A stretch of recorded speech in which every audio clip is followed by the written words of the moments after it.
নমস্কার বন্ধুরা, কেমন আছেন সবাই? গ্ল্যাম পুনমের আরেকটি মিনি ব্লগে আপনাদেরকে স্বাগত জানাচ্ছি।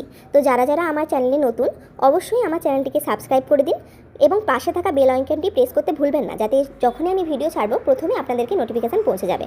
তো আজকে রোজগার মাছের রেসিপি ছেড়ে আজকে একটা নতুন মাছের রেসিপি আপনাদের সাথে তুলে ধরার চেষ্টা করছি। তো এখানে আমি 4 পিস রুই মাছ নিয়েছি। রুই মাছ দিয়ে রান্নাটা আমি করব।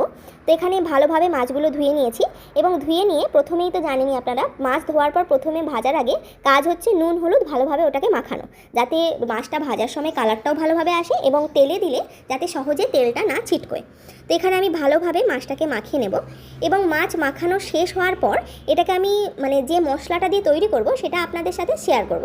তো যেটা এখানে আমি নিয়েছি, দেখুন, কুচনো আদা অল্প সামান্য, একটা ধরুন না 1/2 ইঞ্চিরও কম একটা আদার টুকরো নিয়েছি, সেটাকে আমি স্লাইস করে কেটে নিয়েছি।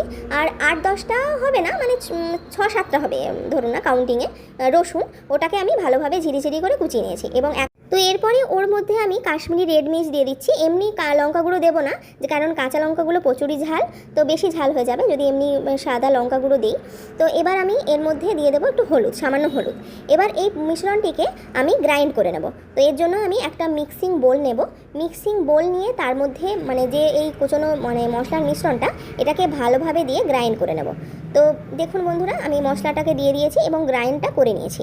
তো এবার গ্রাইন্ড করা এই যে মশলাটা, বেশি মিহি করব না, বেশি মিহি করলে একটা কেমন কাদা কাদা এরকম টাইপের ভাব থাকে, তো সেটা ভালো লাগে না, গ্যাদ গ্যাদ করে।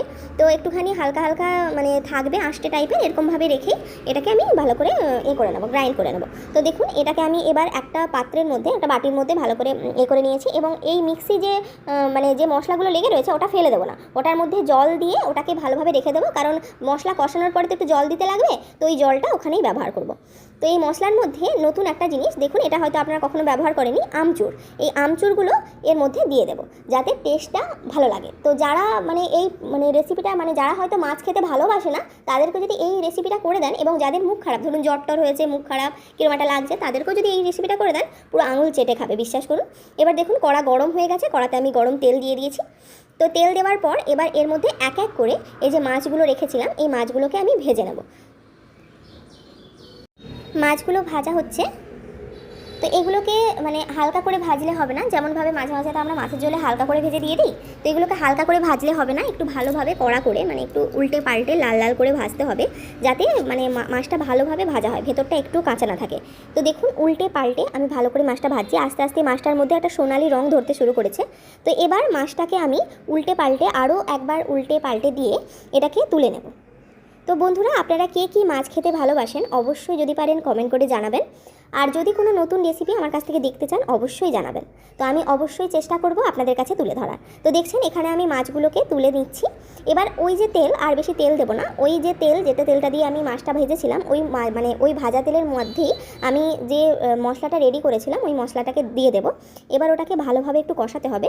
মেন হচ্ছে সব রান্নাই কষানোর মধ্যে একটা ব্যাপার আলাদা থাকে, যত সুন্দরভাবে কষিয়ে মশলাটাকে ভালোভাবে ওর কাঁচা গন্ধটা দূর করতে পারবেন, তত বেশি টেস্টটা বাড়ে। তো এবার আমার মশলাটা ভালোভাবে কষা হয়ে গেছে। এবার এর মধ্যে আমি যে জলটা রেখেছিলাম, যে জলটা ওই মশলা ধোয়া যে জলটা রেখেছিলাম, ওটা এর মধ্যে দিয়ে দেবো এবং দিয়ে আরও 2-4 মিনিট ফোটাবো, যাতে একদম ভালোভাবে কাঁচা গন্ধটা একদম না থাকে এবং টকটা, যেটা আমি আমচুরটা দিয়েছিলাম, ওটার যাতে টকটা বেরিয়ে যায়, বেরিয়ে ঝোলের সাথে মিশে গিয়ে একটা টক ঝাল ঝাল নুন নুন ভাবটা থাকে। আমার ঝোলটা এবার ফুটে উঠেছে, এর মধ্যে জল দেওয়ার পর ঝোলটা এবার 2-4 মিনিট ফোটার পর ঝোলটা ফুটে উঠেছে। এবার আমি এর মধ্যে যে মাছগুলো ভেজে রেখেছিলাম লাল লাল করে, ওইগুলো দিয়ে দেবো। তো এখানে আমি 3টে মাছ এই জন্যই ব্যবহার করেছি, কারণ আমার ছেলে তো আর ঝাল খায় না, তাই জন্য ওর জন্য আলাদা করে আমি মাছের ঝোল করেছি ওই মাছটা দিয়ে, যেটা ভেজে রেখেছিলাম। তো এখানে 3টে মাছ দিয়ে ভালোভাবে এটাকে কষিয়ে ভালোভাবে আরেক 2-4 মিনিট ফুটতে দিয়ে এটাকে নামিয়ে নেব। তো বন্ধুরা, আমার মাছের ঝোল পুরো রেডি হয়ে গেছে। এটাকে আমি ওপর থেকে 3টে কাঁচা লঙ্কা দিয়ে একটা বাটিতে নামিয়ে নিয়েছি। এটাকে গরম ভাতের সাথে খাবেন, খুবই ভালো লাগবে। আর যদি আমার চ্যানেলে আপনারা নতুন হয়ে থাকেন অবশ্যই সাবস্ক্রাইব করুন এবং ভিডিওটি ভালো লাগলে অবশ্যই শেয়ার করুন, লাইক করুন, সাবস্ক্রাইব করুন। Thank you.